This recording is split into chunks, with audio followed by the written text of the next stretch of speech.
simple conversation. Then we began to talk, maybe every month and a half, 2 months, just, keeping in touch.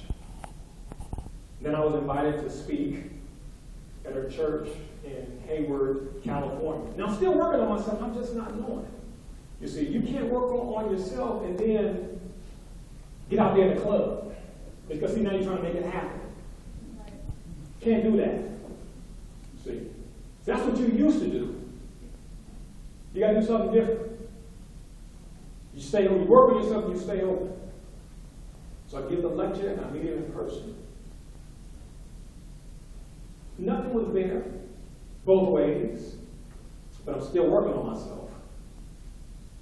I come to the conclusion that I want a Virgo. Universe, I'll take a Virgo woman first, a Libra woman second. I had two choices, just I had to be on the safe side. I'll get a Virgo, then I get the Libra. I'm coming down the universe. But Virgo first, Libra second. I got my love corner, which is the right-hand corner from the entrance doors. I got my pink stones in there and dragon's blood. I'm really working the sciences, people. I mean, people call me crazy, but see, people still looking. Because that nigga crazy talking about shit. Nigga crazy, but I'm kind of looking because it works. Because my life is fucked up. I got people, old Lomax, all these cats are like that. We keep an eye on you. Good work, goddamn, I'm next in line. And it works.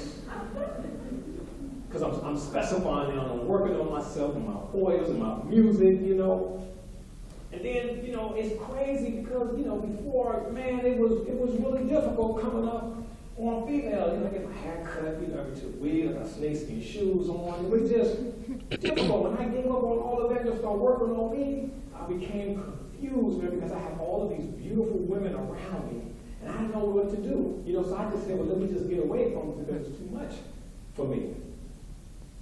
And I got there because after divorcing from the Pisces, I made up my mind, and I did something that I never did before.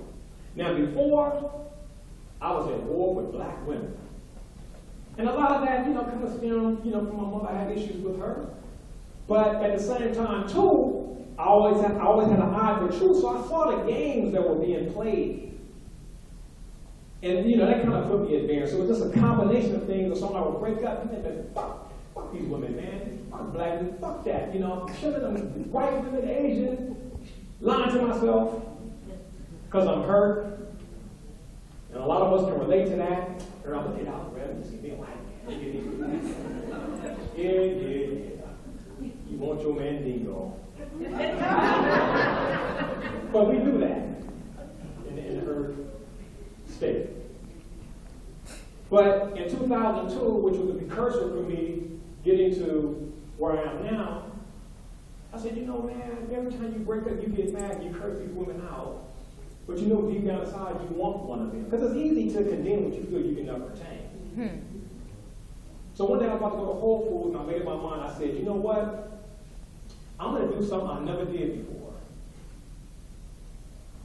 Because every time I said something negative, I attracted what I did to be negative and got the same result. That's insanity, right? Doing the same thing over and over again and expecting a different outcome. Insane in the brain. But one day I was about to go to Whole Foods, and right before I walked out of the threshold of the door, because I learned that the threshold of the door is a portal. And I caught myself and I stopped and I said, you know what? I'm going to do something that I've never done before.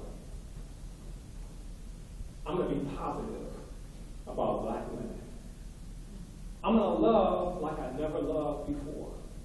I'm not going to say anything negative. It just came over me, and that's what I did.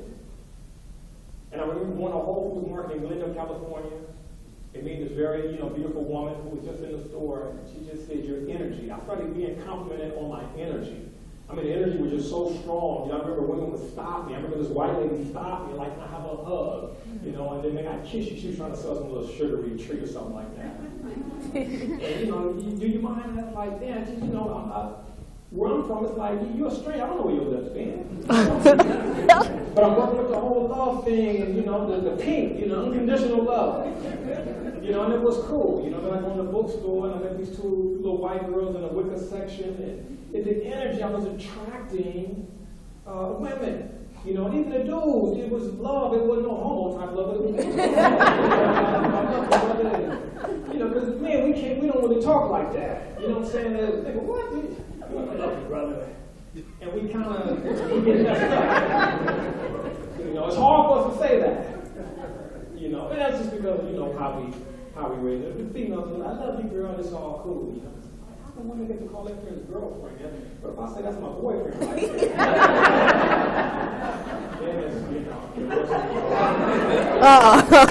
that's just our society. Crazy. So we're trying to, be righteous and in tune with nature in a crazy ass world. So we got a lot of work to do.